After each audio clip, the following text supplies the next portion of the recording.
எல்லாரும் நல்லா இருக்கீங்களா? உங்கள் வீட்டிலலாம் சிறப்பாக பொங்கல்லாம் வச்சு முடிச்சிருப்பீங்கன்னு நினைக்கிறேங்க. இப்போ வாங்க எங்கள் வீட்டு பொங்கலில் கலந்துக்கலாங்க. இந்த பொங்கல் பாத்திரம் பார்த்திங்கன்னா நான் இங்கே யூகேயில் தாங்க வாங்கினேன். இண்டக்ஷன் பேஸ் வேணும்ன்ட்டு.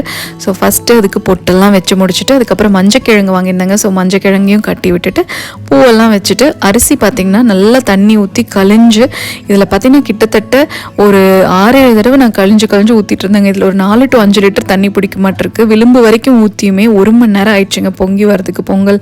ஸோ இந்த ஸ்டேஜில் ஒரு 10 நிமிஷம், அடுத்தது பார்த்திங்கன்னா இந்த ஸ்டேஜில் ஒரு 5 நிமிஷம் அப்படின்ட்டு வெயிட் பண்ணிகிட்டே இருந்தேங்க. கடைசியாக பொங்கல் சிறப்பாக பொங்கி இன்றைக்கி நாளை வந்து சிறப்பாக தொடங்கி வச்சுதுங்க.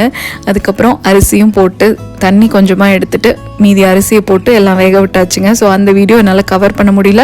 பாசிப்பருப்பு பார்த்திங்கன்னா நான் தனியாக வேக வச்சு தாங்க ஆட் பண்ணிப்பேன். ஸோ பொங்கல் சாப்பாடு கொஞ்சம் எடுத்து வச்சுட்டு தனியாக வெண்பொங்கலும் அதுக்கப்புறம் சக்கரை பொங்கலும் வந்து கலக்கி வச்சாச்சுங்க.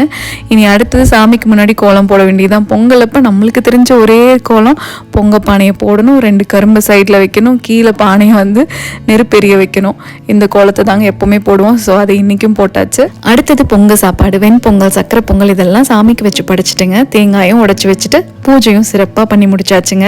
நம்ம குக்கரில் பண்ணுறோம் இல்லைங்க பொங்கல், அதை விட இந்த பொங்கல் பானையில் பண்ணுற பொங்கல் வந்து அவ்வளோ டேஸ்ட்டாக இருக்குங்க. நான் சொல்கிறது கரெக்டாக இல்லையான்னு நீங்கள் கமெண்ட் செக்ஷனில் சொல்லுங்கள். தேங்க்ஸ் ஃபார் வாட்சிங்.